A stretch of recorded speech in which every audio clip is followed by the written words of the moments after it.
está nuestra siguiente invitada. Nos acompaña aquí en el set Patricia Espinosa. Ella es psicóloga y sexóloga. Patricia, qué gusto tenerte aquí. Bienvenida siempre a Las Cosas Como Son. Hoy hablamos un poco de la infidelidad, porque si bien es cierto, hay algunos personajes, y sobre todo esta semana, que han estado dando mucho que hablar.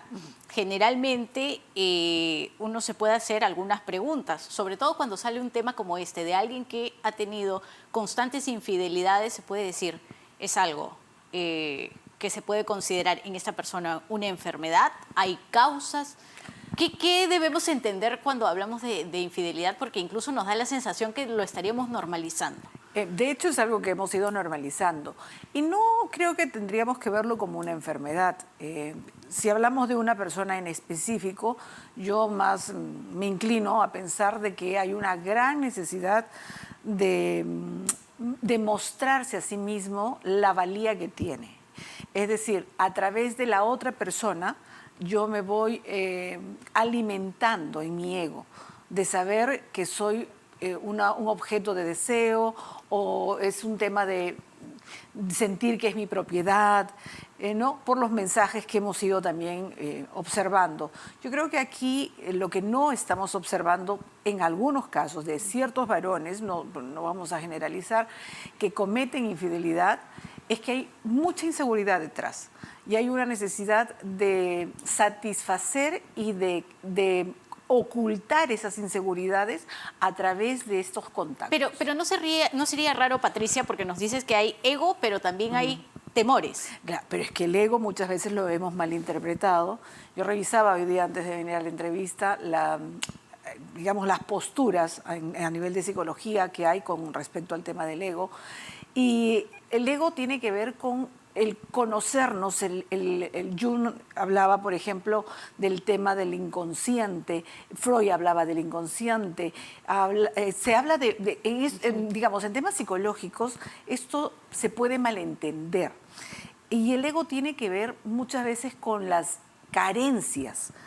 Y estas carencias se van llenando con diferentes sensaciones, emociones, pensamientos, etcétera. Futuro, pasado, con este tipo de cosas se van llenando.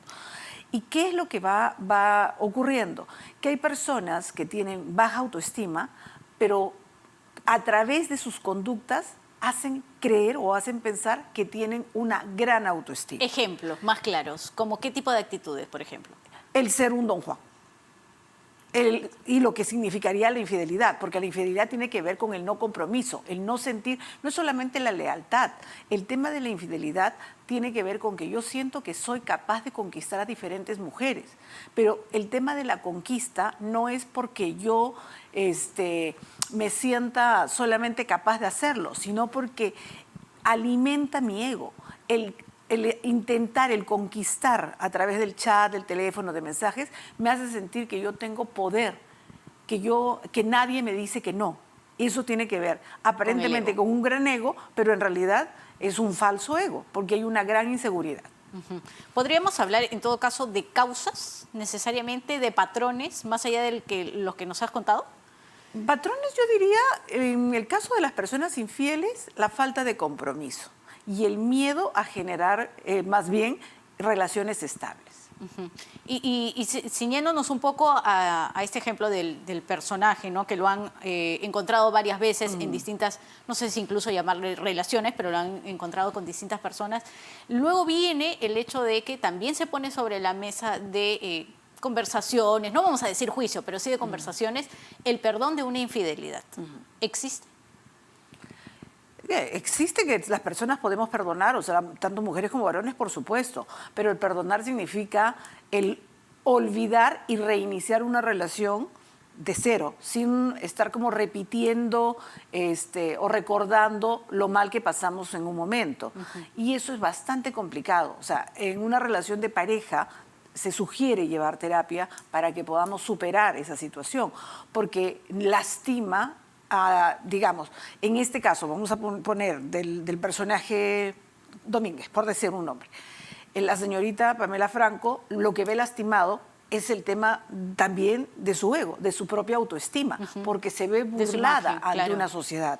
Entonces, para que ella, digamos, perdone, tendría que haber no solamente arrepentimiento por parte del que causó el dolor, sino tendría que haber una sincera muestra de que no va a volver a repetir esa conducta, pero ¿cómo vuelves a confiar en alguien que ya te lastimó? Entonces, se puede perdonar si estás lista para hacerlo, pero en la mayoría de los casos no estamos preparados. Recuerda que nosotros vivimos en una sociedad donde hay una crisis en el tema de salud mental.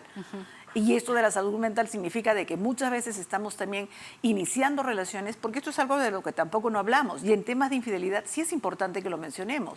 Estamos formando relaciones o vínculos que no están realmente siendo formados digamos, por razones correctas, sino que nos da mucho miedo estar solos, nos da temor vivir, se acerca 14 de febrero, o sea, nuevamente solo. Si el mensaje de la sociedad es de que tienes que tener a alguien que te ame, porque si no tienes a alguien a tu lado que te ame, algo malo debes tener tú. Entonces nos conformamos con cualquier, entre comillas, persona que se acerque a nuestra vida y que diga, sintamos de alguna forma que cumple cierto rol o cierto compromiso con nosotros.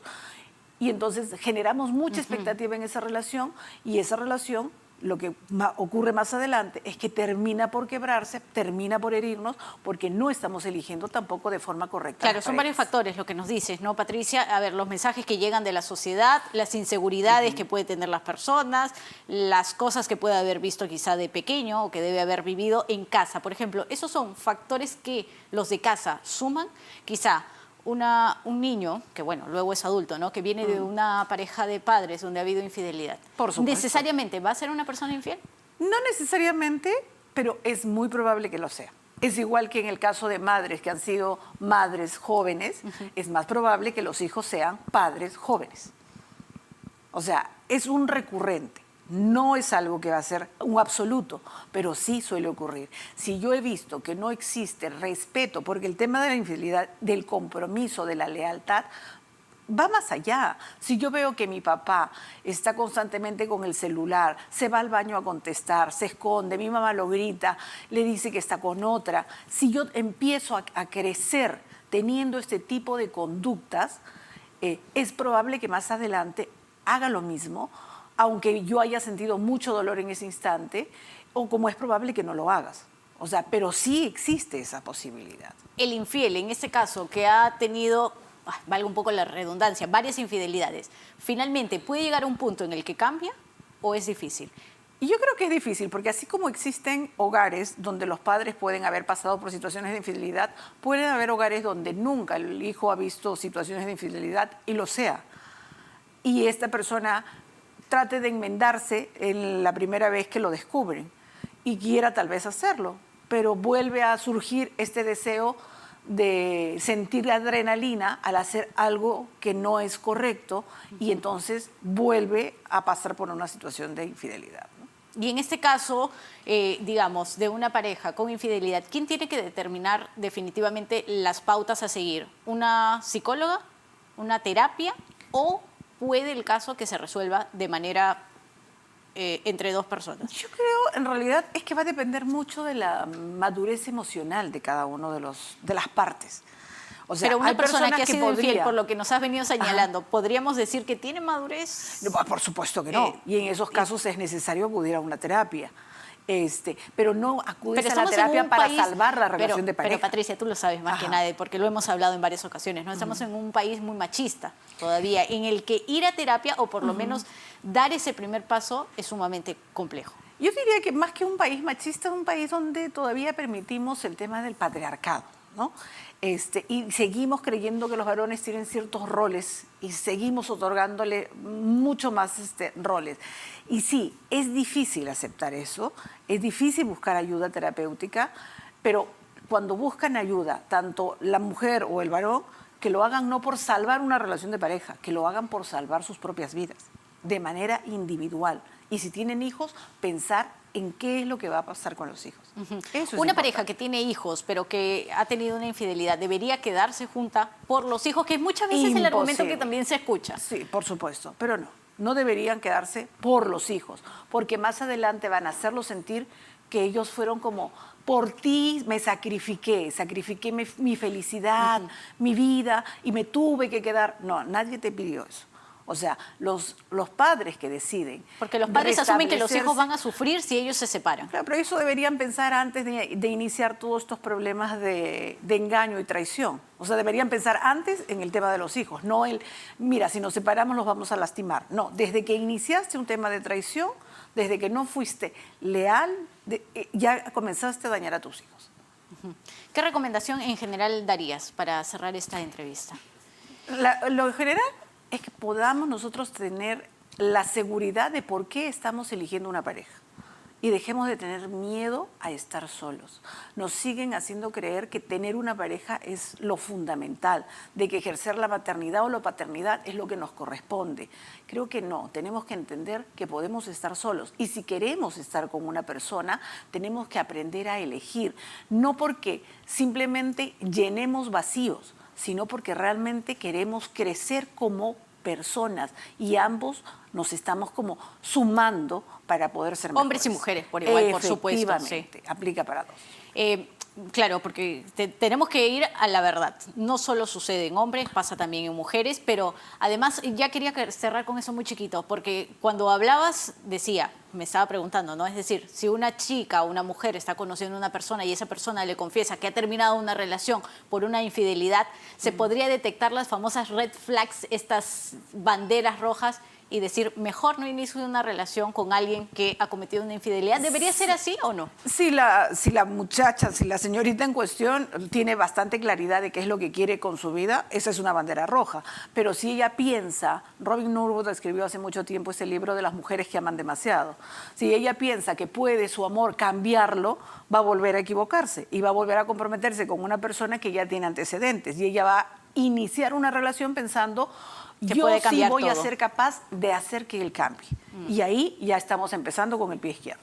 Perfecto. Patricia, un gusto, como siempre, tenerte aquí en RPP. Patricia Gracias. Espinosa, psicóloga y sexóloga, que ha estado